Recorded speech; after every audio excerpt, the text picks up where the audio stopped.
এরপরে আজমিরে গেলে ধরে নেবেন লোকটা মুসলমানদের ঘরে হয়েছে, আসলে মুসলমান না। এটা কিরকম কথা, এটাও বলে দিচ্ছি আপনাকে। আমি আগে বলেছি বিনা দলিল ছাড়া বলি না। বন্ধু, অনেক সময় সাঁওতালদের ঘরে সাদা চকচকে বাচ্চা হয়, হয় না? হয় না? তো বুঝবেন সাঁওতালের পেটে হয়েছে, কিন্তু প্রোডাকশনটা সাঁওতালের। আমার পাকা জিনিস গো, বুঝলেন না কি জি? হ্যাঁ, দেখবেন নাক ছুঁচ পাড়া, চোখ দুটো কি সুন্দর, ঠোঁটটা ফার্স্ট ক্লাস, তখন বুঝবে হাঁড়িটা সাঁওতালের, মালটা সাঁওতালের। কথা, মালটা সাঁওতালের না। কারণ সাঁওতাল কালো হতেই হবে, নাকটা চ্যাপটা হতেই হবে, ঠোঁটটা মোটা হতে হবে, তবে জাত সাঁওতাল। আর তা নাহলে বুঝতে হবে ভেজাল মাল। জোরে বলেন না, জোরে বলে কি ভেজাল মাল। সেরকম যে মুসলমানের ছেলে জুমার দিনে মসজিদে নামাজ পড়তে যাবে, মাথায় টুপিও দেবে, আতর সুরমাও মাখবে, আবার আসার সময় বুড়ো পীরের থানে 5 টাকা ছুড়ে দিয়ে বলবে বাবা একটু খবর রেখো, তখন বুঝবে হচ্ছে ভেজাল মাল। আল্লাহর দরবারে ভেজাল চলে? যদি বলে চলে না। একে মুসলমানদের ঘরের ছেলে বলবেন, মুসলমান বলবেন না। বাবাজিরা, আল্লাহওয়ালা ভাইরা, আর জোরে বলবো হবে? দাঁড়া, নতুন বউ তো এখন মুখ দেখাতে কষ্ট হচ্ছে, একটু পুরাতন হতে দাও, পেট শুধু দেখাবো। কি বাংলা বোঝে না? আগে বোকা, আল্লাহ যেটা চায় ওটা হবে, তার বেশি। আবু ওবায়দার আসার কথা ছিল, জয়নালের আসার কথা ছিল না, কিন্তু আবু ওবায়দার মিস্টেক করেছে, জয়নাল মিস্টেক করলো না। বাংলা বোঝে না? কি বলছি বলি না? তার আসার কথা ছিল, দুর্ঘটনা হতেই পারে, মানুষের বিপদ হয়ে আসতে পারে নাই, কিন্তু আমার আসার কথা ছিল। আমি বলেছিলাম আজকে আমার সম্ভব নয়, কারণ আমার মাসিক একটা জিকিরের মজলিস থাকে প্রত্যেক মাসের শেষ বৃহস্পতিবার, আর আজকে সেটা আমি কোনো মতে হ্যাঁ বলি নাই। বলে হুজুর আপনি লাস্টে আসবেন, 2টো তেলেও হবে। তারপরে বলেছিলাম যেহেতু বলছেন ইনশাল্লাহ চেষ্টা করব। কথা বলেছেন মেরে মহতম দোস্তর বুজুর্গ, তো আল্লাহ যেটা চাচ্ছে সেটা হচ্ছে। এই ভোর রাতে এর বেশি আর শুনবেন না। পরের কথা মাইক ম্যানকে বলছি, প্যান্ডেলের ভেতরের মাইক চালাবেন, বাইরের চালাবেন না। এরপরে বাইরে মাইক চালাচ্ছে যারা, জানবেন বাঁজা মেয়েকে জোর করে মা করতে চাচ্ছে তারা। সে শুনবে না বলে ঘরে শুয়েছে, তার বাড়ির সামনে মাইক দিয়েছে, এটা কি বলে? আমি আগে বলেছি, বলেন কোরআন হাদিস বলবো না বাঁজা গল্প বলবো? আপনারা বলেন, দর্শক বলেন আপনারা কি শুনতে চাচ্ছেন, কোরআন হাদিস না গল্প? কোরআন হাদিস। তাহলে সন্ধ্যা থেকে যা শুনেছেন, আর এরপরে জীবনে যত খুশি শুনবেন, কিন্তু আজ বলে যাচ্ছি শুনবেন ধ্যানের সাথে, তারপরে নিজের জ্ঞানে বুঝবেন। যেটা বুঝবেন ওটা আমল করবেন না, যেটা বুঝবেন ওটা আমল করবেন না। ওটাকে আর একবার কোনো ভালো আলেমের কাছে জিজ্ঞাসা করে তারপরে আমল করবেন। কিরকম হবে জানেন? এক ভদ্রলোকে মাঠে ঘাটে কাজ করে, সবসময় গোসল ভালো করে হয় না, জামা কাপড় পরিষ্কার হয় না, মাঠের কাজ করা মানুষ, ধুলোবালি লেগে থাকে। এখন তার গায়ে ফোড়া হয়েছে, হবে তো হবে, একেবারে মল দরজার সামনে সেন্টারে। বেশ সাইজটা হাঁসের ডিমের মতো হয়েছে, ফাটে নাই, যন্ত্রণায় ছটফট করছে। দাঁড়ালেও বিপদ চাপ পড়ে, আবার বসলেও বিপদ চাপ পড়ে। দাঁড়াতেও পারে না, বসতেও পারে না, তার মানে একেবারে রুকু সেজদা করে দাঁড়িয়ে আছে, মালার কিছু করার কল নেই। ওর বউ বলছে হ্যাঁ গো, এরকম দাঁড়িয়ে কত কষ্ট পাবে, চলো ডাক্তার বাড়ি যাই। তা চলো ডাক্তারের কাছে গেছে, ডাক্তার বলছে এরকম কেন? বলছে স্যার আমার দাঁড়াবার কল নেই, শোয়ারও কল নেই। বলে কেন? বলে এই অবস্থা। বলে তা দেখি। বলে আরে দেখবেন না, সে এমন জায়গায় দেখা যাবে না, হাত দিয়ে আন্দাজ করি। হাসির ডিমের মতো হয়ে গেছে। বললে হ্যাঁ, একটা ব্যবস্থা করুন। বলে চিন্তা করুন, আমি ডাক্তার, আপনার কোনো চিন্তা নাই। বলছে ভাই স্যার আমি ভয়ে 3 দিন খাই নাই, যে খেলে বেরোবে কি করে, মানে সে তো সন্তানে হয়েছে, এই তো করে নাই। বলে আচ্ছা ঠিক আছে, ব্যবস্থা করে দিচ্ছি, আজকে রাতে প্রাণ ভরে খাবেন। আমি ওষুধ দিচ্ছি, এক চান্সে ক্লিয়ার হয়ে যাবে। ঠিক আছে। ওষুধ পানি যা দেবার দিয়েছে, একটা ভালো মহলম দিয়েছে, আর বলেছে শোনো, এটা বাড়িতে গিয়ে বাড়ির লোকেদের বলবে আপনার ওই বাথরুমের দরজায় লাগিয়ে দেয় যেন। কথা বুঝেছেন? পায়খানার দ্বারে যেন ভালো করে লাগিয়ে দেয়। আমি ভালো ভাষা বললাম বাথরুমের দরজা, কিন্তু পায়খানার দ্বারে যেন লাগিয়ে দেয় মহলমটা, তাহলে ক্লিয়ার। ও বাড়িতে গিয়ে ওষুধ টষুধ দিয়েছে, মেয়েদেরকে সব বুঝিয়েছে, আর বলেছে শোন, এই মহলমটা ডাক্তার বলেছে পায়খানার দ্বারে লাগিয়ে দিতে। বলে ঠিক আছে, আপনি শুয়ে পড়ুন। ওনাকে দুধ করে বেশ মাছের ঝোল দিয়ে পেট ভরে টাইট করে ভাত খাইয়ে শুয়ে দিয়েছে, আর মহলমটা নিয়ে পায়খানার দরজার চারদিকে ভালো করে ঘষে রেখে দিয়েছে। ভোরের বেলা যখন উঠেছে, 3 দিন থেকে খায় নাই, জান ভরে খেয়েছে, ওদিকের মাল ক্লিয়ার, স্টেপ চাপ। বলে ঠিক আছে বাপ, চিন্তা নাই, চলো। বাথরুমে গিয়ে যেমনি বসেছে বুঝলেন তো, এদিকে চাপ ছিল, ঝাড়াম করে বসেছে। আর তোমাকে কি বলবো, কোমর তো ছিল না, একদম কোমর শুদ্ধ নেমে গেছে, রক্তাক্ত ব্যাপার। সে মানে মরছে যেন মেয়ে ছেলেদের থেকেও খারাপ। ওই অবস্থায় ডাক্তার কাছে নিয়ে গেছে, ছটফট করছে, বলছে আপনি ডাক্তার নাকি জানোয়ার, আপনি মানুষের ডাক্তার, গরু ডাক্তার। বলে কেন, কি হচ্ছে দেখুন তো, রক্তে মরে যাচ্ছে আমি। বলে কি করলেন, বলে তো, বলে মলমটা, বলে বাথরুমের দরজা আপনি পায়খানা দরজা লাগাতে বলছেন। বলছে হ্যাঁ। ওর বউকে দেখেছো কোথায় লাগিয়েছো মা? বলে আমাদের পায়খানার দরজায়। বললে আরে হতভাগী, এর নিজের তল দরজা। পায়খানার দরজা এটা, আর পায়খানার দরজা ওইটা। এই দরজার মহলম ওই দরজায় লাগিয়ে দিলে এরকম তো হবে বেটা। তো শুধু পায়খানার দরজা শুনে চলে যাবেন না, ভেবে যাবেন কোন দরজার কথা বলেছে। কথা বোঝেন নাই? কথা বুঝেছেন তো? ইসলাম ভাবার নাম। শবে বরাতের মাস চলছে, আগত রমজান। আজকের বৃহস্পতিবার রাত আল্লাহর দরবারে কবুল হওয়ার দিন। তো আমরা সকলে তওবা করব, আর আল্লাহর কাছে চাইবো যে কোরআন হাদিস মোতাবেক চলে আমরা আমাদের জীবনটা পাল্টাবো। চেষ্টা করবেন ইনশাআল্লাহ? বলেন চেষ্টা করব। এই চেষ্টা করলে আপনার আমার কিছুটা লাভ হবে। আশা না বিশ্বাস? জোরে বলেন, আশা না বিশ্বাস? বিশ্বাস। জোরে বলেন, জোরে বলেন। মোহন সাহেব কিছু মনে করবেন না, জাতি যে একেবারে নিরক্ষর তার প্রমাণ দিয়ে দিয়েছে। ওই যে কি বলে বিশ্বাস। আরে বিশ্বাসের জন্য বস্তু লাগে, আর আশা হলো ভরসার উপরে। আরে মাথায় পিটনে সামনে এসো। বাবাজি, আপনি যে একেবারে ধর্ম সম্পর্কে নীল তা প্রমাণ হয়ে গেছে, কারণ আপনি বিশ্বাস বলেছেন। এই যে আমার হাতে, এটার নাম ঘড়ি, এটার নাম কি জোরে বলে? আমাকে কেউ যদি পিটিয়ে বলে বল আংটি, বলবো। যদি কোনো বাচ্চাকে বলে বল আংটি, বলবে। কোনো মেয়েকে যদি বলে বল আংটি, বলবে। হ্যাঁ না বলেন? এটাকে কেউ কোনো দিন বলবে কারণ এটা মেটাল, এর একটা নাম আছে, সবাই জানে ঘড়ি। হ্যাঁ না না? কিন্তু যদি কেউ বলে বল আকাশে পানি হবেই, বলছে না হতে পারে আশা আছে। এখন হবেই, বলছে না নাও হতে পারে আশা আছে। এই ভরসা হচ্ছে কি আশার উপরে, বাস্তবের উপরে না। মন থাকবেন ইনশাআল্লাহ? তো কোরআন হাদিস শুনলে বুঝলে ভালো হওয়ার আশা করা যায়, ভালো হবেই এটা বিশ্বাস নয়। নমুনা শুনিয়ে দিচ্ছি, বলেন এই শবে বরাতের রাতে তওবা করলে কবুল হবে আশা, হ্যাঁ না বলেন? রমজান আসছে, মানুষ নামাজ করে ভালো হবে আশা, কিন্তু কখনো ভেবেছেন যে কবুল হবে কিনা?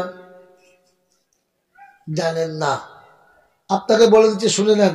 এখন রমজানে যদি ইবলিস তওবা করে, তো কি মনে হয় ইবলিসের তওবা কবুল হবে? হবে? হবে? ইবলিসের তওবা কবুল হবে?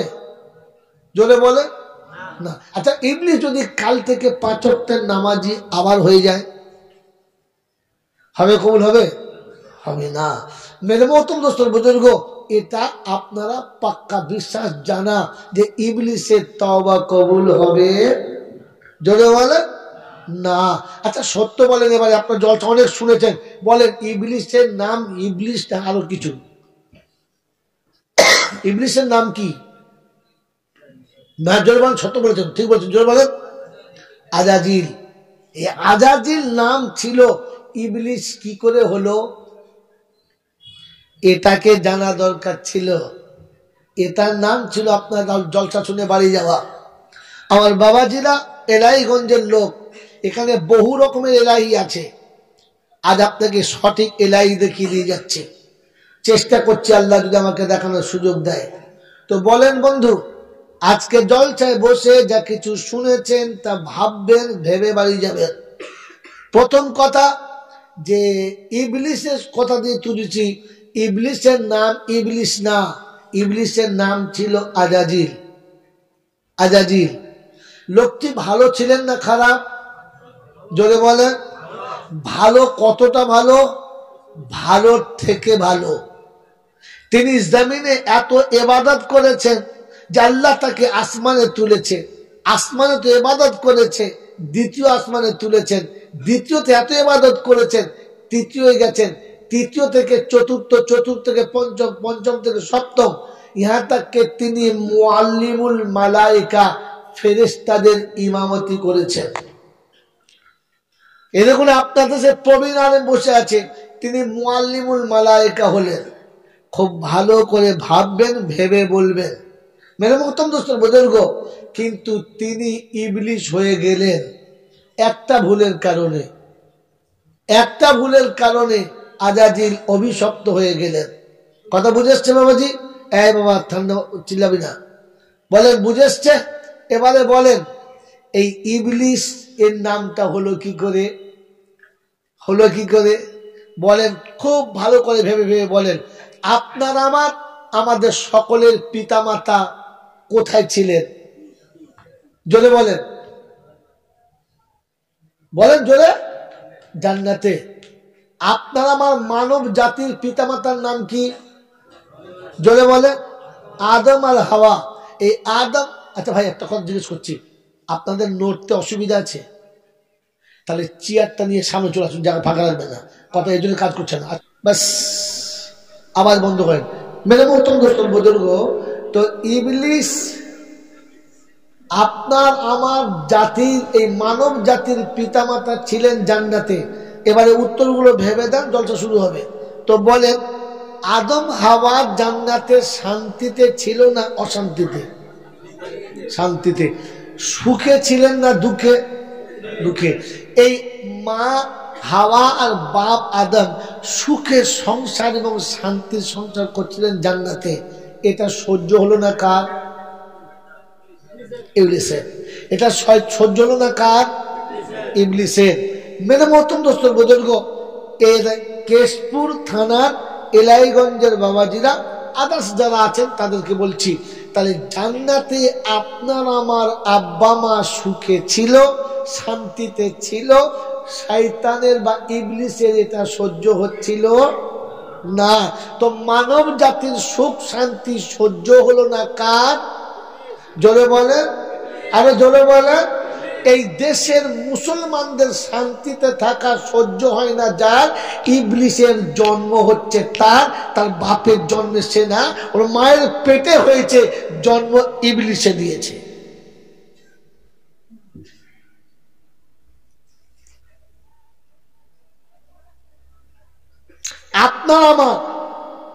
আপনার আমার পিতা মাতার সুখে সংসার ভেঙেছে কে?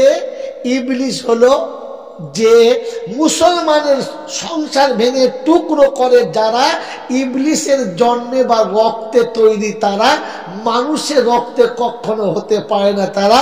মানুষের মধ্যে মানবতা থাকে, আর ইবলিস ওটাকে ভেঙে টুকরো করে। ভাই ভাইয়ের সংসার ভেঙেছে যারা, ইবলিস হলো তারা। শাশুড়ি বউয়ের সংসার ভেঙেছে যারা, ইবলিস হলো তারা।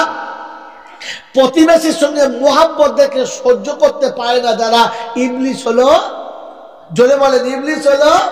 কাল সকালে উঠে চার দোকানে বসে বসে দেখে নেবেন ইবলিস কারা কারা। এরকম ইবলিস যদি মাথায় টুপি দেয়, মুখে দাঁড়িয়ে রাখে, আর 4 বার হজ করে, সারা বললে কিয়ামতে ইবলিসের সঙ্গে উঠবে। কারণ রাসূল বলেছেন, মান তাসাব্বাহা বিকওমিন ফাহুয়া মিনহু। মানুষের সুখ দেখে সহ্য করতে পারে না যারা, ইবলিস 1 নম্বরে হলো। জোরে বলে।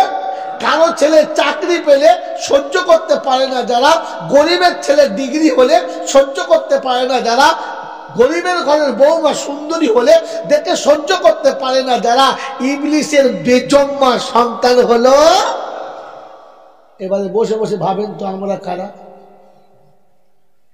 সন্ধ্যা থেকে দরুদ শরীফ পড়ছেন না, সালা ইবলিসের দরুদ শরীফ পড়লে কাজ হয়? কথা বলে না। কি ভাই আমার বাংলা বুঝতে পারছেন না নাকি? তো নড়ুন, কথাবার্তা বলুন, চুপ করে শোনেন না। আমার বাবাজিরা আমার শোনাচ্ছেন বন্ধুরা, আমার আল্লাহওয়ালা ভাইরা, আপনি তওবা পরে করবেন, জলসা পরে শুনবেন, ওয়াজ পরে দেবেন, নসিহত পরে করবেন, ভালো কাজ পরে করবেন। আগে ইবলিসের খাতা থেকে নামটা কাটান, তারপরে করবেন। কথা বুঝেছেন বাবাজি? বাবাজিরা, সারা জীবন মানুষের ভালো দেখতে পারলো না, সারা জীবন মানুষের সুখ দেখতে পারলো না, সারা জীবন কোনো মানুষকে শান্তিতে বাস করতে দিল না, এরকম ইবলিস মরে যাবে আর ইবলিসের ঘরে 40-এর মিলাদ হবে। আপনার কি বলছে ফেরেশতা এসে বসে থাকবে? কি বলে রে? আরে আমি ইয়াসিন না যে অর্ধেক ঢেকে রেখে বলবো, আমি মুফতি মতিয়ার না আর আবু ওবায়দা না যে আপনাকে এক পিন বলবো আর এক পিন বাঁচাবো। আমি যখন বলি তখন উদুম করে বলি। এরকম ইবলিসের ঘরে যখন কোরআনখানি হবে, এরকম ইবলিসের ঘরে যখন মিলাদ হবে, এরকম ইবলিসের ঘরে যখন কুলখানা হবে, তো ফেরেশতা ওই ধর্মাতে গিয়ে বসে বসে তওবা করবে, খোদা ইবলিসের ঘরে মিলাদ হচ্ছে, তুমি দেখো, আমার কিছু করার নাই। বাবাজিরা, উম্মতের নাজাতের জন্য, উম্মতের পরিত্রাণের জন্য আল্লাহ একটা মক্ষম আমল দিয়েছেন। আমলটার নাম কি জানেন না? বলেন আল্লাহ পাকের যত হুকুম আছে চিরকাল থাকবে নাকি অর্ধেক রাস্তায় উঠে যাবে? জোরে বলেন, আরো জোরে বলেন। জানেন না, আপনি কিচ্ছু জানেন না। এই জন্য বলেছিল কোন আলিমান, আলিম হও। নামাজ চিরকাল থাকবে না, রোজা চিরকাল থাকবে না, হজ চিরকাল থাকবে না, যাকাত চিরকাল থাকবে না। একটা আমল চিরকাল থাকবে, তা কিয়ামত তক থাকবে। বলেন আমলটার নাম কি? কোরআন শরীফ। কি বলো? কি বলছে? সাদগায়ে জারিয়া। কোথায় মেরেছে দেখেছো? মা মরে কোথায়, ছেলে কাঁদে কোথায়? এত সহজে বলতে পারলে থুতু দিয়ে 30,000 জয়নালকে এমনি গুনতো না, খালি বলে শালা টাকা দেয়। আর পর্যন্ত শুনেছেন ইবলিসের ট্যাবলেটটা? প্রথম ট্যাবলেট দিলাম, বাড়ি গিয়ে শুয়ে শুয়ে ভাববেন আমার পাড়ায় ইবলিস কে কে চা খাবে না, বলে সারা ইবলিস যাচ্ছে, ইবলিস যাচ্ছে। কি বললেন? বলেন এই টপিক এখন রাখেন, ভাবেন, বলবেন, বার করবেন। আবার বলছি আপনাকে, কোন আমলটা কিয়ামতের পরেও চলবে।